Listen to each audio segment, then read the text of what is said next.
We have 200,000 power outages reported throughout the state of Florida, but outside of Southwest Florida, crews are working to quickly restore power. Of course, 200,000 is a drop in the bucket for what's going to happen over the next 24 to 48 hours. There's going to be widespread power outages, particularly in Southwest Florida.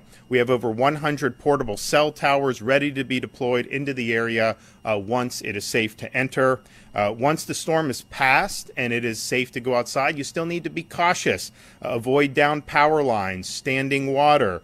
Stay clear of downed trees and don't drive in standing water. And please, if you're going to use a generator for your home, do not allow that to be inside. The exhaust needs to be outdoors. Stay out of the way of emergency crews, out of flood waters, and away from all downed power lines.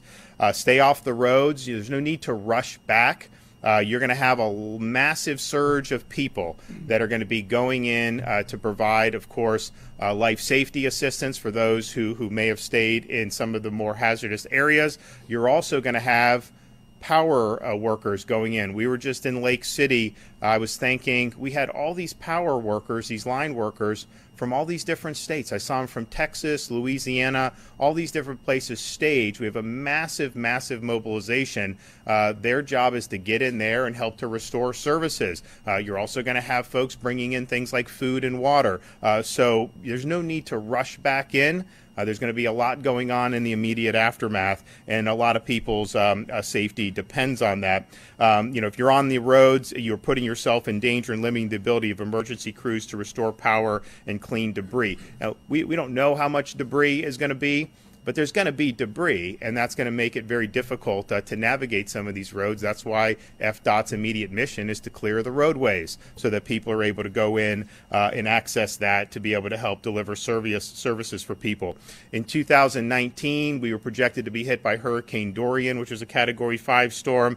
Fortunately, at the last minute, it took a northward turn and missed the coast, but we did have a really massive mobilization. This mobilization's exceeded that. This is a really, really significant effort, county level, state level, federal support. It's really been impressive to see. Director Guthrie has asked for additional airlift, hoists, and high water vehicles from DOD in coordination with FEMA. The Secretary of Defense has approved Florida's request for dual status of our National Guard forces under Title 10 to provide additional forces, which we very much appreciate. We will also be submitting momentarily a major disaster declaration for all 67 counties, and we'll request that the federal government reimburse 100% of the upfront cost for the first 60 days to ensure that we can quickly recover and move forward into the response and recovery part. And if you think about this storm, we had storms that have been as strong as this hit Florida? Michael, Hurricane Andrew, Labor Day hurricane many, many decades ago.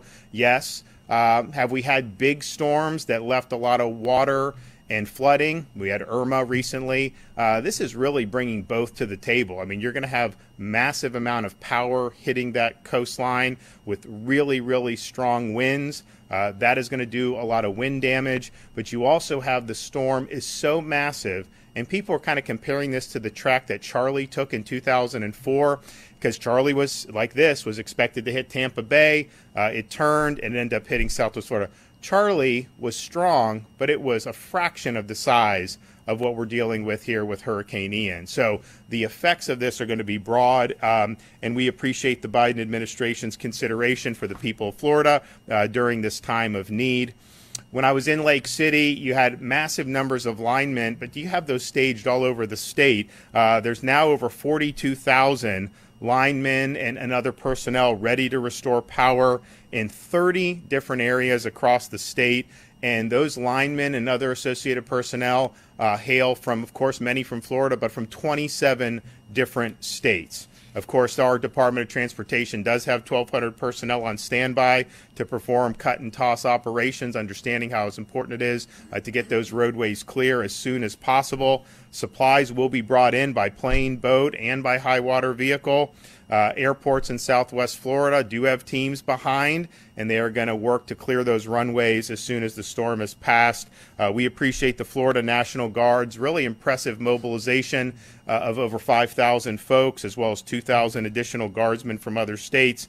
They have 9 Chinook helicopters ready to go. An additional 22 helicopters will be coming in after landfall that will be here within the next 24 hours. Kevin will talk a little bit more about this, but we have the 5 urban search and rescue teams. You'll hear from FWC about what they're doing, high water vehicles from Florida Highway Patrol, and of course our Coast Guard partners. There is going to be a massive effort as soon as it passes Southwest Florida to be able to get out, recon the area, and identify areas where there may be a need of rescue services. And some of these counties obviously know where residents decided to hunker down in, so they're going to be looking there first. But this is going to be really, really important to be able to get, I think in Hurricane Michael, I mean, it took a few days to be able to get into Mexico Beach. We have the air assets to be able to recon and know where the response efforts need to go. And so in total, we have nearly 250 aircraft, more than 1,600 high water vehicles, and more than 300 boats of all drafts and sizes, including 250 already in the major impacted areas and nearly 50 that are staged and ready to come in as needed. These include smaller rescue-oriented boats, airboats, and larger boats that will be delivering supplies by water if need be. I want to thank the 26 states that have sent us support, including Tennessee, Virginia, Montana, New York, Colorado, Indiana, New Jersey, and Georgia. I just spoke with Kay Ivey from Alabama, and she's supporting sending some Black Hawk helicopters down to help. Governor Bill Lee in Tennessee fast-tracked a request that we had from Tennessee. We appreciate that. I was also able to speak with John Bell Edwards from Louisiana. They've helped us, but he said, hey, we've got a lot of experience in hurricanes recently, so these guys are good. Ask us. We want to send more. And so we really appreciate that consideration, and if we need that, we certainly will do that. We also understand that people that are displaced are going to need assistance, so the Department of Economic Opportunity has already deployed funding and guidance through community action agencies to help Floridians in need of short-term support like utilities, hotel bills, and transportation if they have been displaced by the storm. Please continue to monitor local reports, weather reports. Be very cautious about going out into hazardous conditions, and then once the storm passes your area, just make sure that you're very careful, because there's going to be a lot of things, a lot of hazards that are going to be down on the ground.